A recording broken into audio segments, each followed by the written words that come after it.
Edward Tolby pushed his pack up higher, hunched over, tightened his gun belt, and cursed. "Daddy," Sylvia reproved. "Cut that." Tolby spat furiously in the grass at the side of the road. He put his arm around his slim daughter. "Sorry, Sue, nothing personal." Clouds of dust rose and billowed around the three as they pushed slowly along. They were dead tired. Tolby's heavy face was flushed and sullen. An unlit cigarette dangled between his lips. His big, powerfully built body was hunched resentfully forward. Robert Penn walked a little behind the two Tolbys, hands deep in his pockets, eyes on the road ahead. His mind was blank. He was half asleep from the double shot of hexabarb he had swallowed at the last League camp, and the heat lulled him. On each side of the road, fields stretched out, pastures of grass and weeds, a few trees here and there, a tumbled-down farmhouse, the ancient, rusting remains of a bomb shelter 2 centuries old. Once, some dirty sheep. "Sheep," Penn said. "They eat the grass too far down. It won't grow back." "Now he's a farmer," Tolby said to his daughter. "Daddy," Sylvia snapped, "stop being nasty." Tolby cursed again, loudly and futilely. "It's not worth it. For 10 pinks I'd go back and tell them it was a lot of pig swill." "Maybe it is, at that," Penn said mildly. "All right, you go back," Tolby grunted. "You go back and tell them it's a lot of pig swill. They'll pin a medal on you. Maybe raise you up a grade." Penn laughed. "Both of you shut up. There's some kind of town ahead." Tolby's massive body straightened eagerly. "Where?" He shielded his eyes. "By God, he's right. A village. And it isn't a mirage. You see it, don't you?" His good humor returned, and he rubbed his big hands together. "What say, Penn? A couple of beers, a few games of throw with some of the local peasants? Maybe we can stay overnight." At the side of the road, a farmer was watching them curiously. He had halted his horse and stood leaning on his crude plow, hat pushed back on his head. "What's the name of this town?" Tolby yelled. The farmer was silent a moment. He was an old man, thin and weathered. "This town?" he repeated. "Yeah, the one ahead." "That's a nice town." The farmer eyed the three of them. "You been through here before?" "No, sir," Tolby said. "Never." "Team breakdown?" "No, we're on foot." "How far you come?" "About 150 miles." The farmer considered the heavy packs strapped on their backs, their cleated hiking shoes, dusty clothing, and weary, sweat-streaked faces, ironite walking staffs. "That's a long way," he said.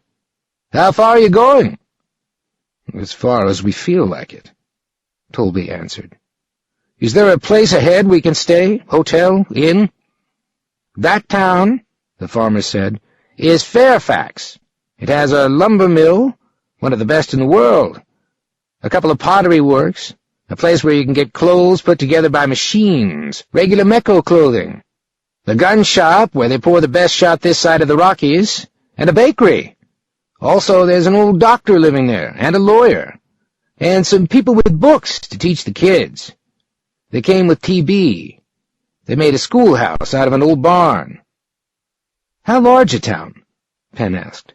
"Lot of people. More born all the time. Old folks die, kids die. We had a fever last year. About 100 kids died. Doctor said it came from the water hole. We shut the water hole down. Kids died anyhow. Doctor said it was the milk. Drove off half the cows. Not mine. I stood out there with my gun, and I shot the first of them. Came to drive off my cow. Kids stopped dying as soon as fall came. I think it was the heat." "Sure is hot," Tolby agreed. "Yes, it gets hot around here. Water's pretty scarce." A crafty look slid across his old face. "You folks want a drink? The young lady looks pretty tired. Got some bottles of water down under the house, in the mud, nice and cold." He hesitated. "Pink a glass." Tolby laughed. "No, thanks." "2 glasses of pink," the farmer said. "Not interested," Penn said. He thumped his canteen, and the three of them started on. "So long." The farmer's face hardened. "Damn foreigners," he muttered. He turned angrily back to his plowing. The town baked in silence. Flies buzzed and settled on the backs of stupefied horses tied up at posts. A few cars were parked here and there. People moved listlessly along the sidewalks. Elderly, lean-bodied men dozed on porches.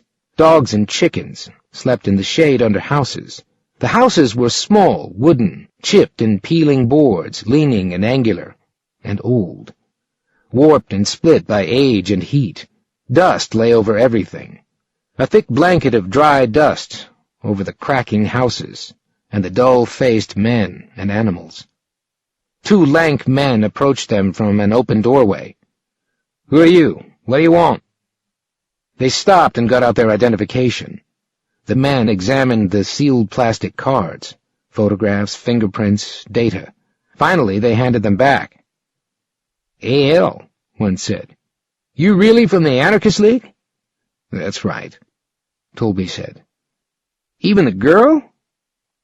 The men eyed Sylvia with languid greed. "Tell you what, let us have the girl a while, and we'll skip the head tax." "Don't kid me," Tolby grunted. "Since when does the League pay head tax or any other tax?" He pushed past them impatiently. "Where's the grog shop? I'm dying." A two-story white building was on their left. Men lounged on porch, watching them vacantly. Penn headed toward it, and the Tolbys followed. A faded, peeling sign lettered across the front read, "Beer, wine, on tap." "This is it?" Penn said. He guided Sylvia up the sagging steps, past the men, and inside. Tolby followed. He unstrapped his pack gratefully as he came. The place was cool and dark. A few men and women were at the bar. The rest sat around tables. Some youths were playing throw in the back. A mechanical tune-maker wheezed and composed in the corner, a shabby, half-ruined machine only partially functioning. Behind the bar, a primitive scene-shifter created and destroyed vague phantasmagoria, seascapes, mountain peaks, snowy valleys, great rolling hills, a nude woman that lingered and then dissolved into one vast breast. Dim, uncertain processions that no one noticed or looked at. The bar itself was an incredibly ancient sheet of transparent plastic, stained and chipped and yellow with age. Its engrav coat had faded from one end. Bricks now propped it up. The drink mixer had long since fallen apart. Only wine and beer were served. No living man knew how to mix the simplest drink. Tolby moved up to the bar. "Beer," he said. "3 beers." Penn and Sylvia sank down at a table and removed their packs as the bartender served Tolby 3 mugs of thick, dark beer. He showed his card and carried the mugs over to the table. The youths in the back had stopped playing. They were watching the three as they sipped their beer and unlaced their hiking boots. After a while, one of them came slowly over. "Say," he said, "you're from the League." "That's right," Tolby murmured sleepily. Everyone in the place was watching and listening. The youth sat down across from the three. His companions flocked excitedly around and took seats on all sides. The juveniles of the town, bored, restless, dissatisfied. Their eyes took in the ironite staffs, the guns, the heavy metal-cleated boots. A murmured whisper rustled through them. They were about 18, tanned, rangy. "How do you get in?" one demanded bluntly. "The League?" Toby leaned back in his chair, found a match, and lit his cigarette. He unfastened his belt, belched loudly, and settled back contentedly. "You get in by examination." "What do you have to know?" Tolby shrugged. "About everything." A little old man with a beard and horn-rimmed glasses. At another table, a great tub of a man in a red shirt and blue-striped trousers with a bulging stomach. Youths, farmers, a Negro in a dirty white shirt and trousers, a book under his arm. A hard-jawed blonde, hair in a net, red nails and high heels, tight yellow dress. Sitting with a gray-haired businessman in a dark brown suit. A tall young man holding hands with a young black-haired girl, huge eyes, in soft white blouse and skirt, little slippers kicked under the table. Under the table her bare, tanned feet twisted. Her slim body was bent forward with interest. "You have to know," Tolby said, "how the League was formed. You have to know how we pulled down the governments that day. Pulled them down and destroyed them. Burned all the buildings and all the records. Billions of microfilms and papers. Great bonfires that burned for weeks. And the swarms of little white things that poured out when we knocked the buildings over." "You killed them?" the great tub of a man asked, lips twitching avidly. "We let them go. They were harmless. They ran and hid under rocks." Tolby laughed. "Funny little scurrying things. Insects. Then we went in and gathered up all the records and equipment for making records. By God, we burned everything." "And the robots?" a youth said. "Yeah, we smashed all the government robots. There weren't many of them. They were used only at high levels, when a lot of facts had to be integrated." The youth's eyes bulged. "You saw them? You were there? When they smashed the robots?" Penn laughed. "Tolby means the League. That was 200 years ago." The youth grinned nervously. "Yeah. Tell us about the marches." Tolby drained his mug and pushed it away. "I'm out of beer." The mug was quickly refilled. He grunted his thanks and continued, voice deep and furry, dulled with fatigue. "The marches. That was really something, they say. All over the world. People getting up, throwing down what they were doing." "It started in East Germany," the hard-jawed blonde said. "The riots." "Then it spread to Poland," the Negro put in shyly. "My grandfather used to tell me how everybody sat and listened to the television. His grandfather used to tell him. It spread to Czechoslovakia, and then Austria and Romania, and Bulgaria, then France, and Italy." "France was first," the little old man with beard and glasses cried violently. "They were without a government a whole month. The people saw they could live without a government." "The marches started it," the black-haired girl corrected. "That was the first time they started pulling down the government buildings in East Germany and Poland. Big mobs of unorganized workers." "Russia and America were the last," Tolby said. "When the March on Washington came, there was close to 20 million of us. We were big in those days. They couldn't stop us when we finally moved." "They shot a lot," the hard-faced blonde said. "Sure, but the people kept coming and yelling to the soldiers, 'Hey, Bill, don't shoot! Hey, Jack, it's me, Joe! Don't shoot! We're your friends! Don't kill us, join us!' And by God, after a while, they did. They couldn't keep shooting their own people. They finally threw down their guns and got out of the way." "And then you found the place," the little black-haired girl said breathlessly. "Yeah, we found the place. 6 places. 3 in America, 1 in Britain, 2 in Russia. It took us 10 years to find the last place and make sure it was the last place." "What then?" the youth asked, bug-eyed. "Then we busted every one of them." Tolby raised himself up, a massive man, beer mug clutched, heavy face flushed dark red. "Every damn A-bomb in the whole world." There was an uneasy silence. "Yeah," the youth murmured. "You sure took care of those war people." "Won't be any more of them," the great tub of a man said. "They're gone for good." Tolby fingered his ironite staff. Maybe so. And maybe not. There just might be a few of them left.